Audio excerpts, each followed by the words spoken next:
जब से demon slayer के सीजन 3 की अनाउंसमेंट हुई है तब से डीमन स्लेयर फैंस के दिमाग में कुछ क्वेश्चंस घूम रहे हैं, जैसे कि मुजान से भी एक ताकतवर शख्स है जिसने मुजान को ऑलमोस्ट मार दिया था। कौन है वो? तुम्हें पता है कि मुजान का एम पूरा हो गया एंड एग्जैक्टली उसका एम था क्या? सेनामी का डीमन से क्या लिंक है? मिचिरो हमेशा अकेला क्यों रहता है एंड नेजुको चोजन डीमन क्यों है? इवन तांजीरो को सन ब्रीथिंग कैसे इतनी इजीली आ गई जबकि वो एक बहुत मुश्किल ब्रीथिंग है परफॉर्म करने में? एंड ये सब सीक्रेट्स का जवाब हमें डीमन स्लेयर के सीजन 3 में मिलेगा। तो मेरे एनिमे पब्लिक कैसे हो? वेल, डीमन स्लेयर का सीजन 3 आने वाला है जिसके फर्स्ट आर्क का नाम स्वॉर्डस्मिथ विलेज आर्क है। And I know demon slayer का सीजन 2 शुरू होने से पहले ही खत्म हो गया। हमें लगा था कि सीजन 2 में 2 से 3 आर्क दिखाएंगे, बट सिर्फ 2 आर्क दिखाई, जिसमें से पहली म्यूजियम ट्रेन थी जो हमने पहले से ही देख रखी थी। एंड इससे हमें ये समझ आता है कि डीमन स्लेयर वालों ने हमारा गंदा काटा। एनीवेज, बट सीजन 3 तो है ना। एंड सीजन 3 के फर्स्ट आर्क यानी स्वॉर्डस्मिथ विलेज आर्क के रिलेटेड काफी सारे सीक्रेट्स बताने वाला हूँ। एंड वीडियो में मैं सीक्रेट वर्ड की जगह हाईलाइट वर्ड का यूज करूंगा, तो समझ जाना highlight is equal to secret. So let's get started. इस आर्क का एक बहुत शॉकिंग हाईलाइट था जो सबके सामने आया, वो था कि सेनामी का जो भाई है वो एक half demon and half human है एंड इसी वजह से वो कोई ब्रेथ परफॉर्म नहीं कर सकता। एंड उसके पास एक बहुत कूल एबिलिटी है, वो है कि वो किसी भी डीमन को थोड़ा सा खा ले, और ऐसा ऐसे कि अगर गैनिया किसी डीमन का निवाला ले ले तो वो उस डीमन की सारी एबिलिटीज को थोड़ी देर तक एक्सेस कर सकता है। गैनिया बेस्ट ऑप्शन जिसे तुम खा सकते हो। एंड गैनिया के एक हाफ ह्यूमन हाफ डीमन होने के कारण सेनामी अपने भाई से काफी नफरत करता है। कोई नहीं, अब दोनों के बीच में जमीन को लेकर लड़ाई होगी और क्या। वाह बेटे वाह। अरे यहाँ तो कुछ अलग ही सीन है, लड़ाई तो कम ही दिख रही है, यहाँ पे प्यार ज्यादा। इस आर्क का नेक्स्ट हाईलाइट था कि हमने हेंतेंगु जो अपर डीमन 4 है एंड ग्योकु जो अपर डीमन 5 है, उन दोनों को एक साथ स्लेयर से लड़ते हुए देखा। एंड स्लेयर साइड में मिचिरो टोकिटो और कांरोजी मित्सुरी थे। वेल, इन दोनों फाइट के बाद एक हिस्ट्री क्रिएट होगी, क्योंकि इन दोनों फाइट के बाद हमें एक ऐसा हाशिरा मिला जिसने सिंगल हैंडेडली एक अपर डीमन मून को हराया बिना किसी और की हेल्प के। अब कौन है वो तुम्हें फाइंड करना है, क्योंकि मैं कोई स्पॉयलर्स नहीं दूंगा।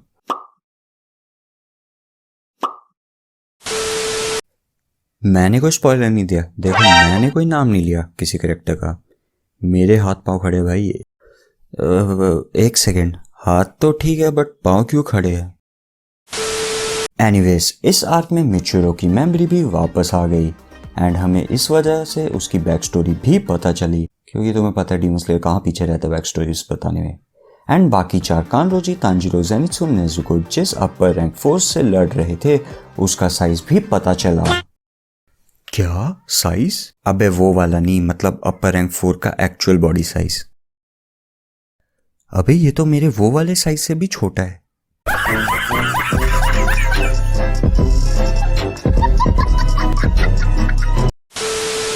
एनीवेज, हेंतेंगु अपर रैंक 4 काफी डिफरेंट एंड एक काफी unique blood demon arc poses करता है जिसका नाम मैंने रखा है कांट फटे पर नवाबी ना घटे। एंड मैंने ऐसा इसलिए कहा क्योंकि चाहे इसका साइज छोटा हो पर जितना स्ट्रॉन्ग हेंतेंगु के इमोशंस होंगे वो उतना स्ट्रॉन्ग क्लोन पपेट बना सकता है। एंड हेंतेंगु अगर ज्यादा डरेगा तो वो ज्यादा स्ट्रॉन्ग, पावरफुल एंड खतरनाक पपेट बना सकता है। एंड यही पावर अप हेंतेंगु को बहुत पावरफुल बनाती है। बे तू क्यों हंस रहा है? ओह अच्छा, मैं सोच रहा था कि अगर हेंतेंगु का एक्चुअल बॉडी साइज इतना छोटा है तो हेंतेंगु के गू का साइज कितना होगा? एनीवेज, इस आर्क का एक बहुत बड़ा हाईलाइट था कि हमें पता चला कि नेजुको भी सनलाइट में जा सकती है एंड मरेगी भी नहीं। या यू हर्ड इट राइट। अब ऐसा इसलिए है क्योंकि नेजुको के खानदान में सन ब्रेथ को सीखा जा रहा था उनके एंसेस्टर्स द्वारा। एंड कमादो फैमिली के ब्लड लाइन में सन ब्रेथ के जीन्स काफी स्ट्रॉन्ग हो गए एंड यही सन ब्रेथ के जीन्स नेजुको और तांजीरो ने इनहेरिट कर लिए, या मैं कहूँ उनको अपने खानदान से तोहफे के रूप में मिल गए। And because of sun breath genes Nezuko sunlight में बिना मरे सस्टेन कर सकती है even as a demon. And यही चीज इसका भी आंसर है कि तांजीरो ने इतनी इजीली कैसे सीख ली sun breath, because of sun breath genes. And इस आर्क का एक और हाईलाइट है मी नेम ऑफ मुजान, जो हमें पता चला वो है कि मुजान को सनलाइट में भी अमर होना है बिना मरे। एंड इसकी वो कोशिश पिछले 1000+ ईयर से कर रहा था बट स्टिल 1000+ ईयर की मेहनत के बाद भी मुजान सक्सेसफुल नहीं हुआ। हाँ, मेरी जनरेशन का हर बंदा समझ सकता है। बे मुजान, तू 1000 साल पहले क्या कर रहा था? तू तो हमारी जनरेशन का है। जितनी कोशिश कर लो कभी सक्सेसफुल नहीं हो पाते। पर वहीं पे नेज़ुको सनलाइट में सस्टेन कर पा रही है, वो भी बिना कोशिश किए। मुजान, जली ना, जली ना। ओ भाई, मारो मुझे, मारो मारो मुझे, मारो मारो। नहीं, ये मजाक हो रहा है। एक सेकंड यार, मजाक हो रहा है। नहीं। एंड मुजान नेज़ुको को खाना चाहता है ताकि वो उसके सनब्रेथ जीन्स ऑक्यूपाई कर ले एंड अमर हो जाए। एंड यहाँ पे हमारे सारे हाइलाइट्स ख़त्म हो गए। एक सेकंड, सबसे बड़ा हाईलाइट तो रह गया। इस साल का one of the biggest highlight था कि हमने मुजान के फटते हुए देखी। क्या नवाबी? I mean कि इस आर्क में हम एक ऐसे शख्स से रूबरू करवाया गया जिसका नाम था योरिची सुगेकुनी। एंड योरिची एक डीमन स्लेयर है जो आज जिंदा नहीं है, पर जब जिंदा था तो इसने अकेले मुजान को बच्चों की तरह हरा दिया एंड 108 टुकड़ों में भी काट दिया था, वो भी in just less than 1 second. Dam, लोगों की फटके 4 होती है पर मुजान की फटके 108 होती है। सही है। बट मुजान योरिची के हमले से किसी तरह बचकर भाग गया एंड छुप गया।